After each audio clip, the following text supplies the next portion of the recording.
When you go to sleep and your cat jumps onto the bed, do you know what they're actually trying to say? You think it's adorable, but behind that closeness, there's something you're missing in front of your eyes. It's one of the most emotionally loaded things your cat can do, and if you misunderstand it, which most owners do, you'd wish you had listened sooner. I'm Leo Bennett, and I have spent my career studying cat behavior. Cats do not show love the way dogs do. They speak in scent, in position, in timing, and we misread almost all of it. Today, I am going to translate it for you. 6 things your cat is telling you every single night in that bed, what they secretly mean, and exactly how you should respond. Let's start with the one thing almost everybody gets wrong. It is the middle of winter. There is a radiator 2 feet away. There is a sunbeam on the carpet, a laptop running hot on the desk, and a pile of laundry fresh out of the dryer. Your cat walks past every single one of them and climbs onto you. Most people explain this in one line. Cats get cold, you are warm, end of story. But cats are ruthlessly efficient heat seekers. If warmth was all they wanted, they have better options, and they know exactly where those options are. So, why do they keep choosing you? Because sleep is when a cat is at their most defenseless. Every instinct they own is screaming at them to get high, get hidden, get somewhere no predator can reach. And instead, they walk into open ground and lie down beside a mammal 15 times their size. Researchers have found that cats form attachment bonds with their owners that look remarkably like the bonds infants form with caregivers. In plain language, your cat is saying, "I am completely helpless right now, and I am choosing to be helpless next to you." That is not about temperature. That is trust most owners never realize they earned. And here's why that matters more than it sounds. A cat only sleeps exposed when they feel safe, which means the day they stop sleeping exposed, you have data. I once worked with a woman who adopted a half-feral shelter cat. For weeks, he lived under her sofa. He would not be touched. Then, one night she woke at 3 in the morning and found him pressed against her ribs, dead asleep. That was not a cat getting comfortable. That was a cat deciding the danger was finally over. The correct way to respond. Do not scoop them up. Do not reposition them. Do not turn it into a moment. The worst thing you can do when a cat commits to you is convert a moment of safety into a moment of handling, because cats who get handled every time they settle simply stop settling. Stay still. Slow your breathing. Let them commit. You are their safe base. Act like it. Now watch what your cat does in the seconds right before they lie down. They press their cheek into your arm. They push their forehead into your chin. They drag the side of their face along your hand, and only then do they settle. We look at that and say, "Aw, cuddles," and it is affection.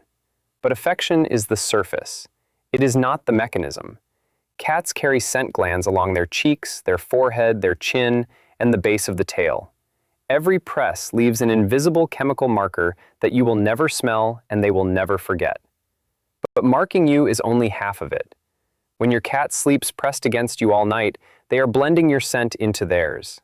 In colony-living cats, a shared communal smell is how family is recognized. It is the password. It is how one cat says, "This one is mine, this one is safe," without making a sound.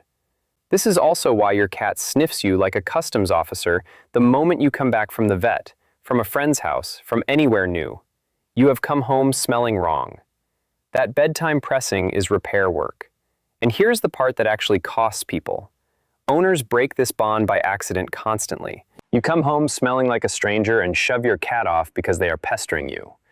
You wash every blanket in the house on the same day. And then you wonder why your cat starts avoiding the bed, or worse, starts spraying near it. Because a cat who cannot smell family in a room will start rewriting that room in the only ink they have. The correct way. Stop erasing it. Skip heavy perfume and strongly scented detergent on your bedding. Never wash every cat blanket at once. Always leave one unwashed. And when they press that forehead into you, hold still and let them finish. That is not a cuddle. That is a signature. You are being signed. Here is something I want you to notice tonight. Your cat does not just sleep near you. Your cat sleeps in the same spot. Curled by your head, draped across your feet, wedged into the small of your back. Same place, same side, night after night. Most people write that off as their favorite spot. comfort has almost nothing to do with it. Even a 9-pound indoor cat with a heated bed and a prescription diet is still running Predator software. Predators understand entry points, they understand sightlines, they understand blind spots.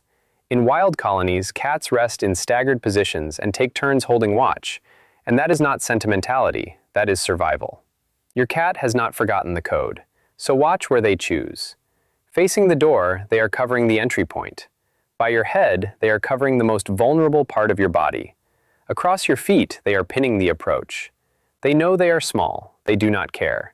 Every night, they show up for the shift. But listen closely, because this is where the post becomes a warning sign. A cat on duty sleeps in the open. A cat who is sick does the exact opposite. Illness flips that instinct hard, and a cat in pain will abandon the bed and go somewhere enclosed, somewhere dark, somewhere tight. Under the bed, behind the couch, inside a closet, alone. In the wild, a visibly weak cat is a dead cat, so a herding cat hides, and they hide compulsively. Owners describe this to me as a personality change. He's just gotten more independent lately. He's found a new favorite napping spot. That is not independence. A cat who trades an exposed post for a dark box has told you, in the clearest language they own, that they no longer feel safe being seen. The correct way. Do not relocate them off the bed, because you are taking a guard off duty and they will get restless and roam. If the spot does not work for you, build a better post at the same height with the same view of the door. And if your cat abandons that post on their own and starts hiding, do not celebrate the peace and quiet. Write down the date. Sudden hiding in a cat who used to sleep with you is a symptom until a vet proves otherwise. Tonight, before you reach for your phone, look at the shape your cat is making. That shape is not random. That shape is a sentence. And one of these shapes is a medical red flag most owners walk right past. Start with the tight curl. Tail wrapped, paws tucked, belly hidden. That is armor. Every vital organ sealed away. A cat sleeping like this trusts you enough to be near you, but not quite enough to switch all the way off. Trust with a hand still on the door. Perfectly normal in a new cat, a young cat, or a noisy house. Now the full sprawl. Legs out, belly up, sometimes upside down and completely ridiculous. This is the ceiling. There is nothing above it. The belly is the one place a cat will die defending, and exposing it means they have decided nothing bad can happen to them while you are in the room.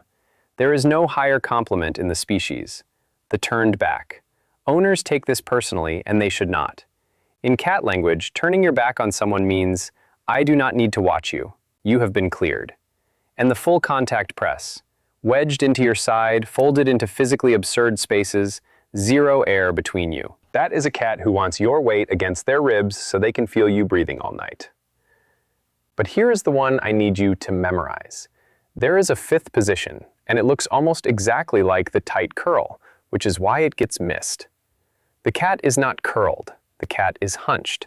Front paws tucked under, spine rounded up, head low, eyes half open, tail wrapped flat and tight, and they do not move. They do not stretch. They do not shift through the night. A curled cat is loose and rearranges constantly. A hunched cat is rigid and holds. That is a pain posture, and it shows up with pancreatitis, urinary blockages, and abdominal disease. The correct way. Read the trend, not the night. Cat who sprawled belly up for 2 years and suddenly curls tight for a week is telling you something changed. Fix the environment and the posture reopens. But if that curl is rigid, if they will not stretch, if they will not eat, do not sit on it and hope. That is a phone call to your vet. Today. Especially if it is a male cat who has stopped urinating, because that is hours, not days. They wake when you wake. They wind down when you wind down. They are at the door before you get home and awake 90 seconds before your alarm. Most people call that routine. That is not what happened. Your cat overwrote themselves. Cats are crepuscular. Their bodies are built to peak at dawn and dusk because that is when their ancestors hunted. By nature, a cat's clock should barely overlap with yours at all. And yet, cats bonded to humans gradually shift their sleep and wake cycles to mirror their owners. They stay awake longer through the day, they sleep deeper at night. Not because it is natural, because that is when you are available. An internal clock built over thousands of years of evolution, quietly rewritten so they can spend more hours in your world. And sleeping against you gives them the best seat in the house. Cats read changes in your body language, your movement, your breathing, even the shifts in your scent that come with cortisol when you are stressed. Night after night, they are building a baseline of you. And that street runs both ways, which is exactly what people miss. You have a baseline of them too, and you throw it away every time you explain a change instead of noticing it. A cat who suddenly starts waking at 3 in the morning and pacing is not being annoying. Night restlessness and night yowling in an older cat is one of the earliest signs of hyperthyroidism, high blood pressure, and cognitive decline. A cat who used to sleep deep and now cannot settle is telling you their body has changed. The correct way. Protect the sink. Random bedtimes, phone light at 2 in the morning, a bed they get evicted from 3 nights a week. All of it corrupts the data you both rely on. And when the rhythm breaks, do not solve it with a closed door. Ask what changed. When they suddenly glue themselves to you for no reason, do not push them off. Ask what they noticed before you did.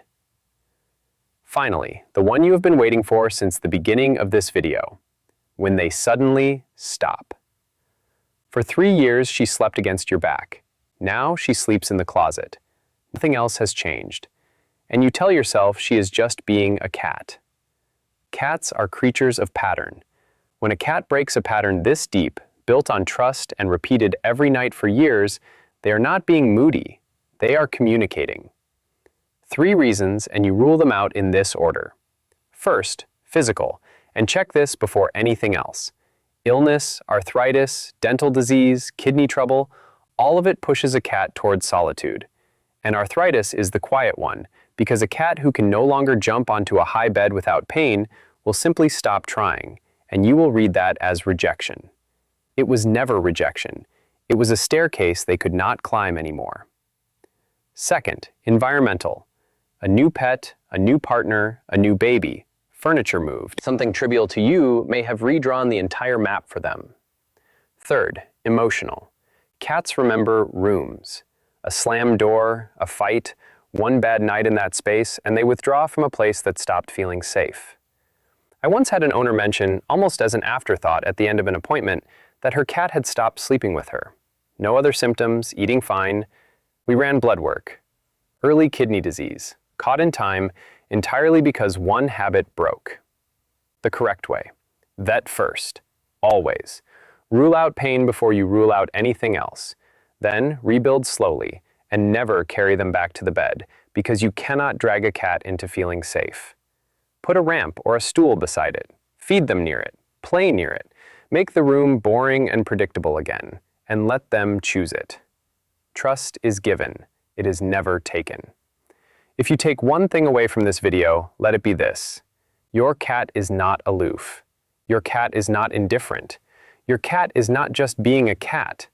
They are a solitary predator who decided, against every instinct they own, that the safest place in the world to lose consciousness is right beside you.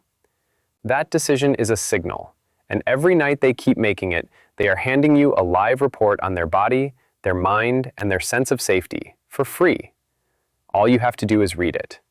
They have been telling you for years, with their scent, with their spine, with their schedule, with their sleep.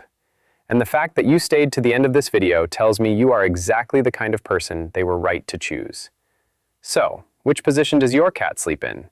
The tight curl, the full sprawl, the turn back, or the full contact press? Tell me in the comments. Hit like, subscribe, and send this to someone whose cat sleeps on their head.